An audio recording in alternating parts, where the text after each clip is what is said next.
Heaven Hill started in 1935, the five Shapiro brothers. And we are still owned by that family today, 3 generations later.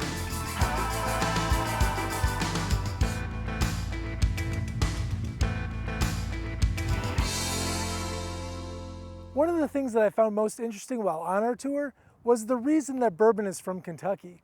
You know, the combination of climate and weather and allowing the bourbon to age perfectly in the groundwater. It was just a great day at Heaven Hill. A bourbon has to have at least 51% corn or more. To be a straight bourbon, it must have at least 51% corn or more in the recipe. And also the fact that it cannot have any artificial flavor, color, or aroma added to the barrel. It must come from the barrel itself.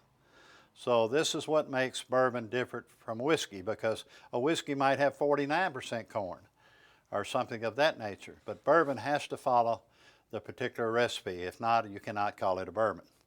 And as we walk up this way and you look to my left, you're going to see the 7 millionth barrel that we filled, and it is signed by the employees. So this X-brace allows this warehouse to flex.